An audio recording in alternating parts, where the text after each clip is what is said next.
Buenos días a todos, bienvenidos a Visun. Muy habitualmente les recibimos aquí como pacientes, pero hoy les recibimos como amigos. Amigos con los que compartir unos minutos de ciencia para tratar de aportar un poquito de luz en un problema tan importante de salud como es la retinopatía diabética y en concreto el edema macular diabético. Importancia, pues ya nos han ido aportando datos sobre lo que supone esta enfermedad para la sociedad. Destacar pues, que sabemos que es una enfermedad que afecta a millones de personas. Más de 300 millones estaban estimados en 2013, más de 500 en el año 2035, como nos ha comentado Andoni antes. ¿Por qué? Pues evidentemente asociado al aumento de la población mundial, pero también a los malos hábitos de vida, a la dieta, al sedentarismo y luego otra cuestión muy importante, a la longevidad. La diabetes no produce problemas en sus inicios, sino cuando ya lleva muchos años de evolución. A los 10 años pues, tienen retinopatía diabética el 15% de los pacientes solo, a los 15 años aproximadamente el 70% y cuando ya se llevan más de 30 años de evolución, pues casi el 90% de los pacientes tienen retinopatía diabética y de ellos 40% formas graves. Por lo tanto, si cada vez somos más personas y cada vez vivimos más, pues lógicamente es una enfermedad que tiene un enorme peso para nuestra sociedad. Además, es que es la causa más frecuente de ceguera legal y de déficit visual en personas de entre 25 y 75 años. O sea, afecta a población de todas las edades. El riesgo de ceguera, según los estudios, puede ser 25 veces superior en un paciente diabético que en una persona no diabética. Y las causas más frecuentes de ceguera son la hemorragia vítrea y el edema macular diabético, que es en el que nos vamos a centrar ahora mismo. El edema macular diabético afecta entre el 7 y el 15% de la totalidad de los pacientes diabéticos. Pero si esos diabéticos tienen más de 20 años de evolución, puede que esa afectación sea del 30% de esas personas. O sea, alcanza el 30% de los diabéticos de más de 20 años de evolución. Y como también nos ha comentado antes Andoni, solo el 20% de los diabéticos aproximadamente se revisan el fondo de ojo. Y entonces, ¿por qué es tan importante esto del fondo de ojo? Pues para empezar vamos a destacar unas pinceladas anatómicas para entender un poquito de qué estamos hablando y por qué es importante esa exploración.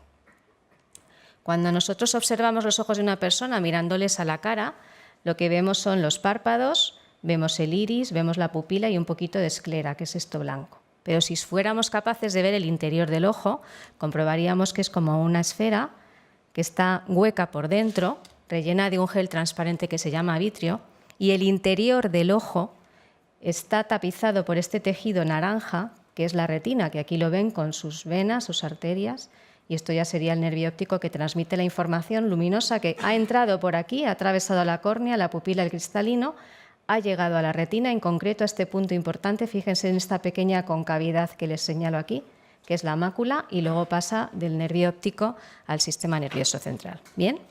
Entonces, ¿qué hacemos los oftalmólogos cuando exploramos el fondo de ojo? Pues a través de una serie de aparatos accedemos, como ven, a visualizar directamente la retina, el nervio óptico, los vasos sanguíneos. Esto es como lo vemos en realidad, lo anterior era un esquema, pero nosotros lo que vemos es esto. La retina es naranja, como les mostraba en el dibujo previo.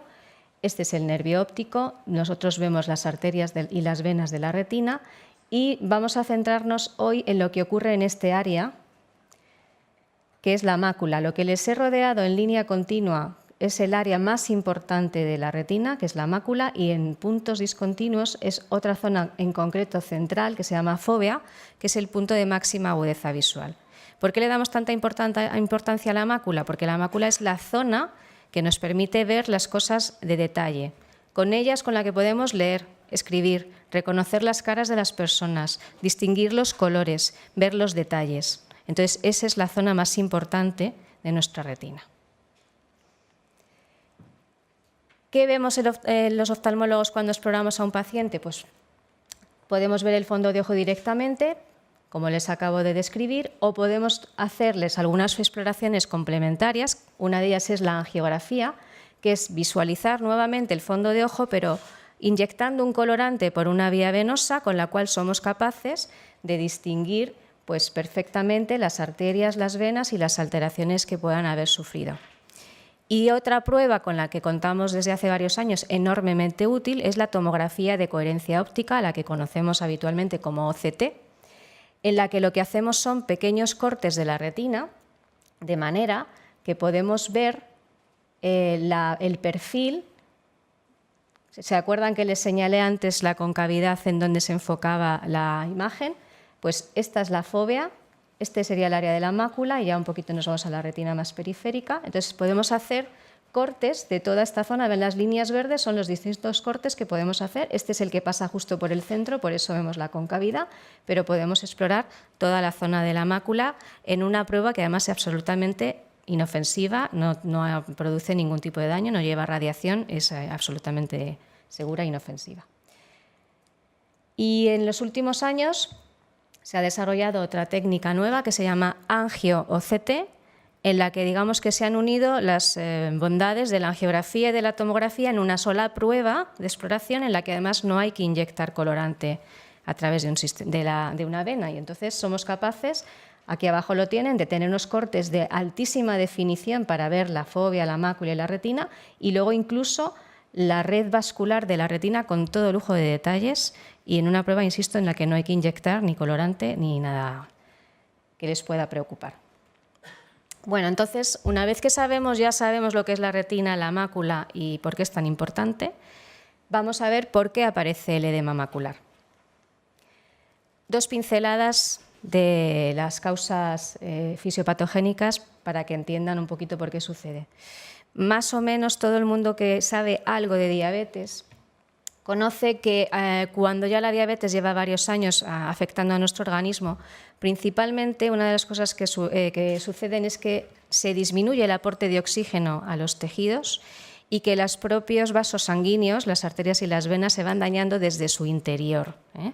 Entonces, hablando concretamente de lo que ocurre en el ojo, pues a esto lo denominamos microangiopatía retiniana, porque las arterias y las venas de la retina son pequeñísimas, son de muy pequeño calibre, son muy finas. Y esa microangiopatía retiniana nos lleva a dos consecuencias, que ahora se las explicaré, la oclusión y la extravasación. ¿Eso qué es? Pues la oclusión es que si partimos de unos vasos sanguíneos normales, la afectación de esos vasos sanguíneos por la diabetes nos lleva primeramente a una debilidad en sus paredes que puede llegar a producir estas dilataciones que se llaman microaneurismas. Ahí el vaso sanguíneo ha perdido consistencia y entonces la presión desde dentro lo deforma.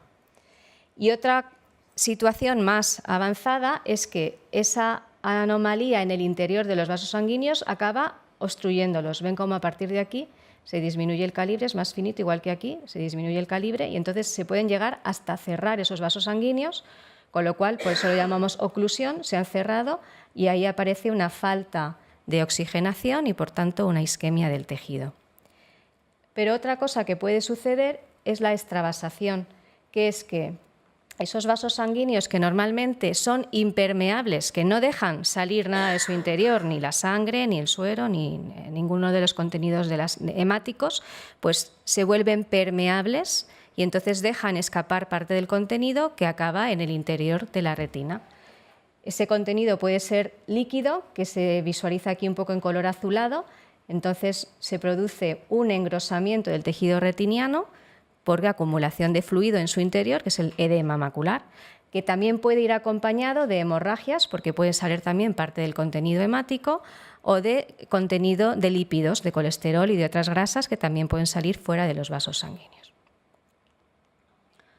Entonces, ¿qué es lo que vemos los oftalmólogos cuando ya un paciente empieza a tener esos cambios de retinopatía diabética en la mácula? Les he vuelto a poner la imagen de una angiografía normal para que la puedan comparar con esta otra, en la que, como ven, ya hay múltiples puntitos, esos que hemos llamado microaneurismas.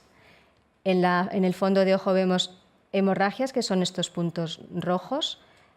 Estas manchitas de color amarillo son acúmulos de lípidos que han salido fuera de los vasos sanguíneos y se han acumulado en la retina, los llamamos exudados.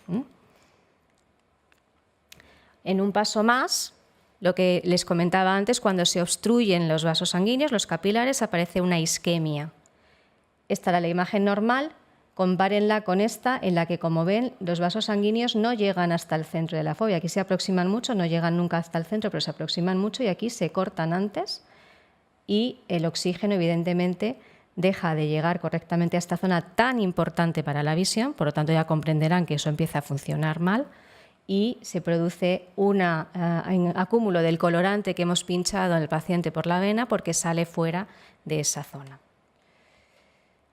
También podemos verlo con la angio-CT, como les he dicho, sin necesidad de inyectar el colorante. Fíjense cómo se ve en una imagen de un paciente normal y cómo aquí los capilares de la mácula se ven detenidos antes de llegar a su posición normal, se cortan, se vuelven un poquito más gruesos, cambian su morfología, su forma y el paciente en este caso pues, sufre falta de aporte de oxígeno en esa zona tan importante que es la fobia. En el edema macular lo que nosotros podemos ver es un engrosamiento de la retina. Recuerden que la fobia era una concavidad. Cuando aparece el edema cambia, se engruesa, incluso puede adoptar esta forma convexa y aparecen hemorragias y exudados como les he comentado antes. Entonces aquí vemos algunos ejemplos, exudados que son acúmulos de lípidos, hemorragias. Esto ya nos indica que ese paciente tiene edema macular, aunque no seamos capaces todavía de ver el engrosamiento porque en algunos casos tardamos en verlo. Pero en otros, además de esos exudados y esas hemorragias, ya vemos acúmulo de fluido, que en la angiografía se visualiza como estas lesiones blanquecinas que les comenté hace un minuto, que eran ese colorante que escapa fuera de los vasos sanguíneos que están dañados y se acumula en el tejido. Y luego, en la tomografía, vemos cómo la fobia ha perdido su forma cóncava y se vuelve convexa e incluso somos capaces de ver estas estructuras redondeadas que son quistes de líquido acumulado dentro de la retina. Hay dos patrones de presentación. El que llamamos edema macular focal, pues es un edema localizado, de un tamaño más reducido, que puede o no afectar a la fobia, o un edema macular difuso, como ven aquí a la derecha, en la que pues ya todo el área macular está extensa y seriamente afectada por este problema. Y si hiciéramos una angiografía en esos pacientes, pues también en función de la gravedad y la localización del edema, podemos observar pues acúmulo de fluido solamente alrededor de la fóvea. En este caso, igualmente, en un patrón que llamamos como en pétalos, petaloide, más intenso, que se correspondería cuando hiciéramos una OCT con esos quistes que les he enseñado hace un segundo. O casos mucho más extensos en las que además de alrededor de la fobia el resto de la mácula y del polo posterior está afectado o incluso en áreas más alejadas del centro de la retina. Y si lo evaluamos en lugar de con angiografía, con tomografía de coherencia óptica, pues esta es la imagen de la mácula normal y veamos cómo empiezan a aparecer pues, engrosamientos. Estas estructuras de color más intenso se corresponden a los exudados de lípidos, los vemos así en la tomografía. Esta sería la parte normal, pues comparen con la parte que está afectada.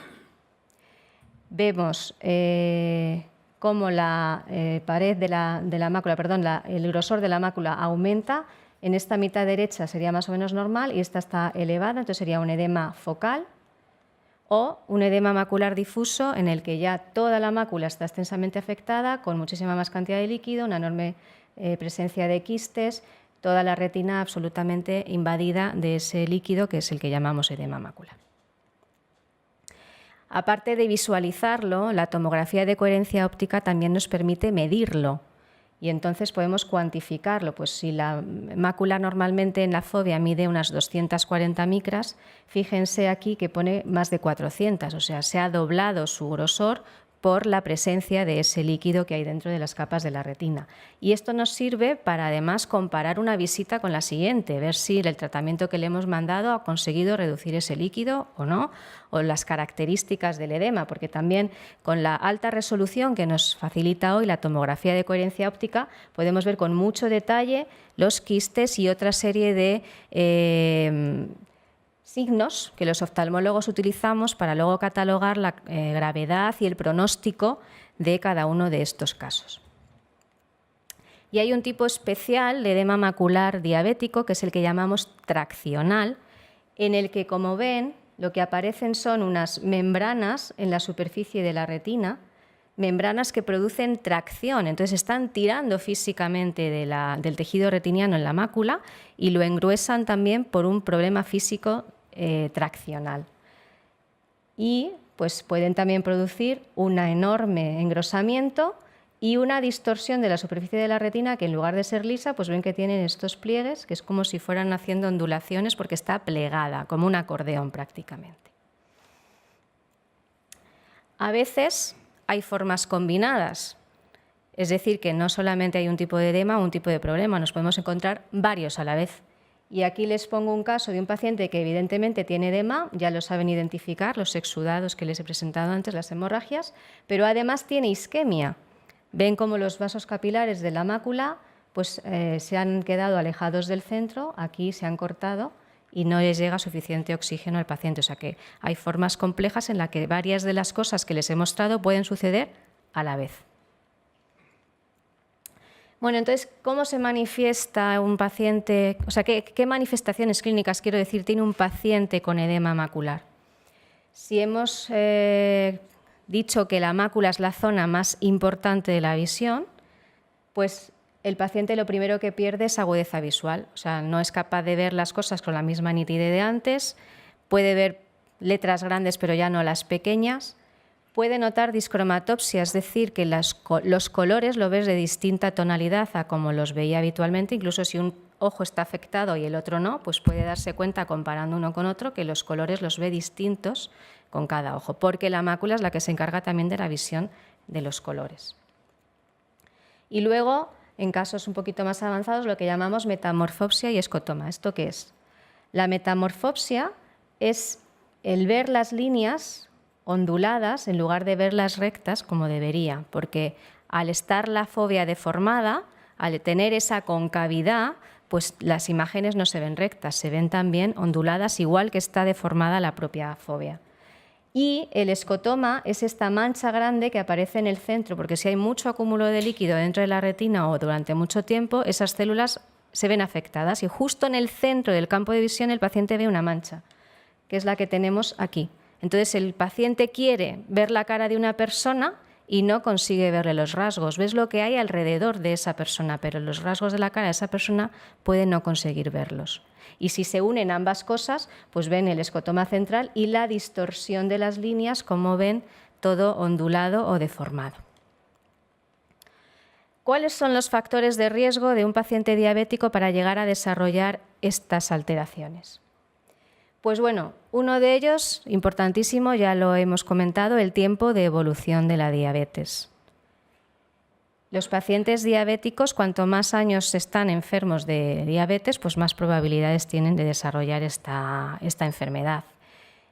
Más o menos un paciente diabético tipo 1 con más de 20 años de evolución, casi el 100% tendrá algún tipo de retinopatía diabética y si es de tipo 2, pues aproximadamente el 60%. El tipo diabetes y el tratamiento con insulina. Los diabéticos tipo 1 tienen más probabilidades que los de tipo 2 de tener retinopatía diabética. Entre los de tipo 2, los que están tratados con insulina son más propensos a tener estas enfermedades que los que no están tratados con insulina. Eso con respecto a la retinopatía diabética, pero con respecto al edema macular, normalmente son los pacientes de diabéticos tipo 2 los que tienen más probabilidades de tener edema macular que los de tipo 1, sobre todo si están tratados con insulina. El control metabólico. Bueno, esto lo conocen todos, pero hay que volver a decirlo. Un paciente con un control muy estricto de su glucemia, de hemoglobina glicosilada, pues tiene muchas menos probabilidades de desarrollar retinopatía diabética y edema macular. No es que no lo vaya a llegar a hacer, pero tiene menos probabilidades. Por tanto, es muy importante insistir en este punto. El control metabólico, por ejemplo, se puede alterar durante la gestación en una mujer que previamente no había tenido ninguna manifestación de retinopatía diabética. Entonces, también es muy importante en las mujeres diabéticas embarazadas hacer un control aunque previamente no hubieran tenido retinopatía, porque las alteraciones metabólicas durante el embarazo pueden llevar a descontroles de la glucemia y a cambios en el fondo de ojo. La hipertensión arterial, pues se suma al mal control de la glucemia para producir efectos dañinos en la vista. Hay que intentar tener una tensión arterial diastólica por debajo de 130 y sistólica por debajo de 130 y una diastólica por debajo de 80. La obesidad y los trastornos lipídicos. Bueno, aparte de que la obesidad ya de por sí es un factor de riesgo para tener diabetes por la resistencia a la insulina que produce, pero un paciente obeso y que además tiene una hipercolesterolemia o una hipertrigliceridemia, pues también va a tener muchas más probabilidades de presentar retinopatía diabética y edema macular. Y luego, por último, pues como la diabetes también afecta a los riñones, cuando los pacientes empiezan a tener problemas renales, pues microalbuminuria o proteinuria o nefropatía diabética, pues todo se acelera enormemente y también la retinopatía diabética aparece con más facilidad y con mayor gravedad.